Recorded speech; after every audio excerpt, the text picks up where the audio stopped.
नहीं हूँ, एजुकेशन के फील्ड से नहीं हूँ। मैं एक कलाकार हूँ, एक आर्टिस्ट हूँ, एक क्रिएटिव इंसान हूँ। और आप लोग बेहतर जानते हैं एजुकेशन के बारे में। इतने साल से आप एजुकेशन चला रहे हैं। पिछले कुछ साल से मेरा अनुभव हुआ है, चूंकि मैंने कुछ फिल्में की हैं। एक फिल्म थी तारे ज़मीं पर, और अभी हाल ही में मेरी जो फिल्म आई है 3 इडियट्स, ये दोनों फिल्में एजुकेशन के टॉपिक पर हैं। तो लिहाजा मैं इस वजह से मैंने काफ़ी रिसर्च की एजुकेशन के ऊपर, और कुछ चीज़ें मेरे सामने आई हैं, और वो चीज़ें मैं आपके सामने रखना चाह रहा हूँ। आज यहाँ पेरेंट्स हैं, एजुकेटर्स हैं, टीचर्स हैं, बच्चे भी हैं। हो सकता है, पता नहीं मैं कितना सही बोल रहा हूँ, गलत बोल रहा हूँ, लेकिन मेरे कुछ विचार हैं जो मैं आपके सामने रखना चाहूँगा एजुकेशन से जो जिनका संबंध है।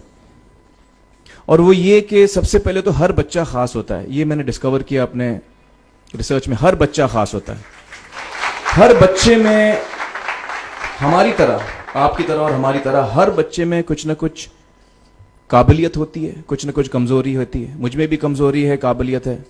आप में भी कुछ ना कुछ काबिलियत और कमजोरी है, और हर बच्चे में कुछ ना कुछ कमजोरी और काबिलियत होती है। और हमें as parents, as elders, as education system, हमें हर बच्चे की खासियत को पहचानना है, उसे मदद करनी है।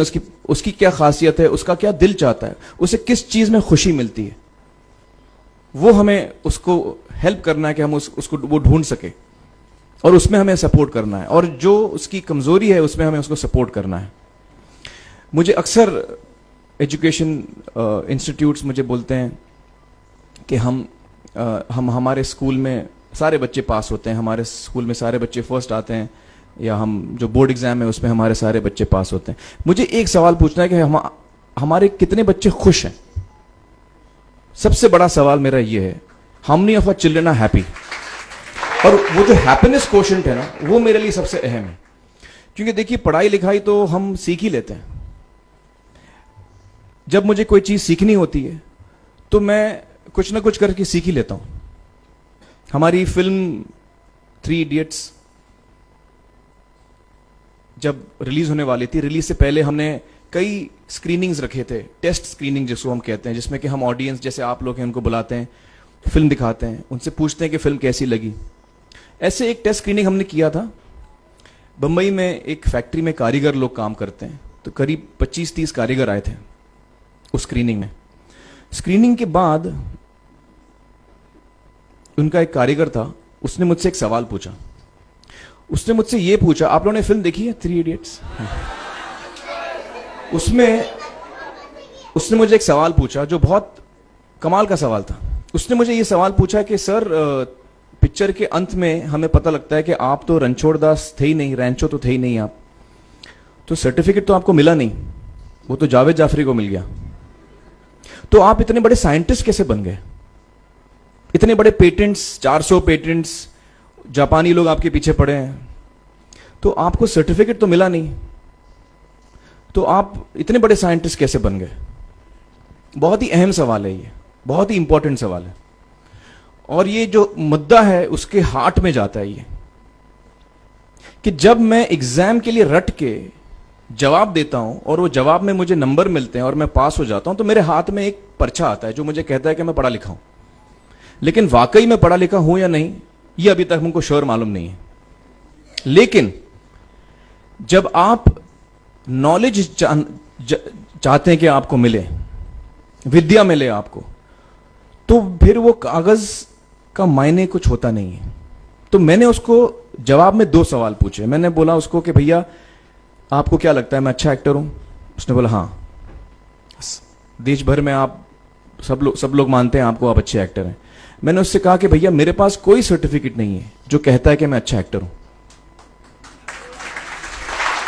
मेरे पास कोई कागज नहीं है जो मुझे बोलता है कि मैं अच्छा एक्टर हूं। मैंने फिर उससे एक सवाल पूछा कि मैंने सुना आप बहुत अच्छे कटर हैं, आपके जो बॉस मुझे बताते हैं कि आप उनके मेन कटर हैं और आपकी बड़ी इज्जत करते हैं वो, आपके पास कोई पर्चा है, सर्टिफिकेट है जो मुझे बताता है कि आप कटर हो? उसने बोला नहीं सर।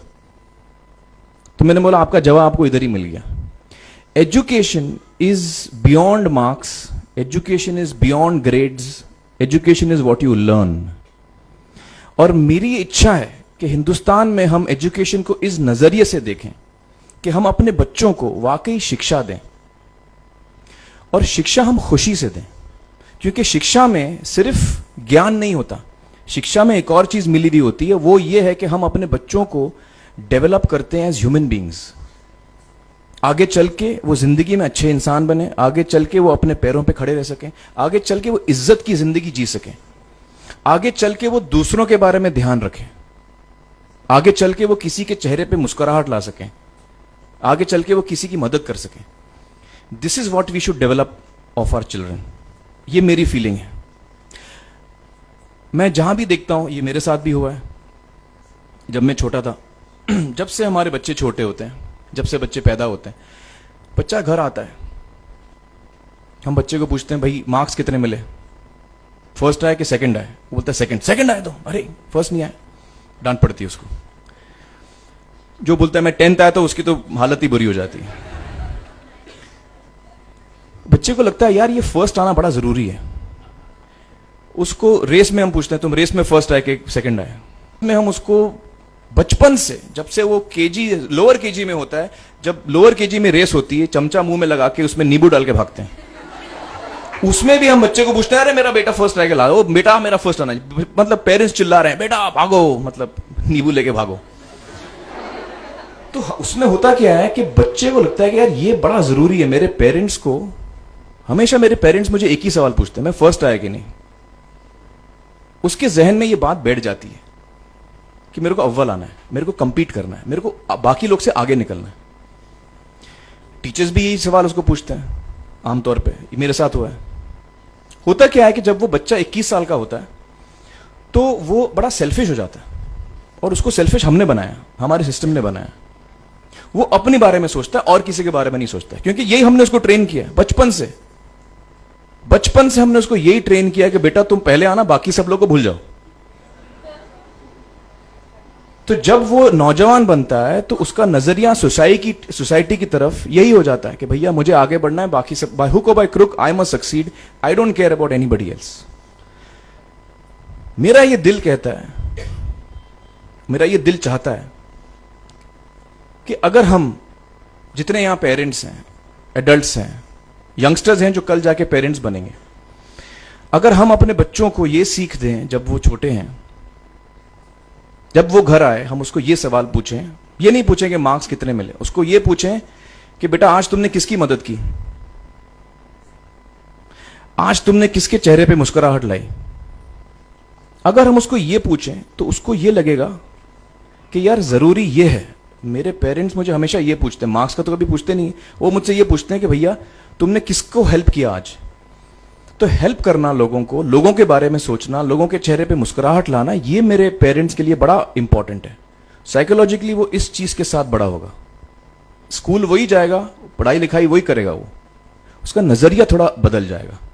जब वो बच्चा नौजवान बनेगा, 21 साल का होगा, और सारे बच्चे उस उम्र के जब 21 साल के होंगे, हमारी सोसाइटी चेंज हो जाएगी। क्योंकि तब हमारी सोसाइटी में ऐसे नौजवान होंगे जो खुद के बारे में नहीं सोच रहे, दूसरों के बारे में सोच रहे हैं। तो मुझे लगता है कि सबसे बड़ी चीज जो हमारे एजुकेशन सिस्टम में मैं देखना चाहूंगा, जो मैंने अपने स्कूल लाइफ में नहीं देखी, कि हमको ये अहमियत इस पे दी जा रही है कि हम अपने आसपास के बच्चों को कितना हेल्प कर रहे हैं। ये एक बहुत बड़ी तब्दीली अगर आ जाए तो मुझे लगता है कि हमारा देश बहुत सुधर सकता है, बहुत बदल सकता है, हम बहुत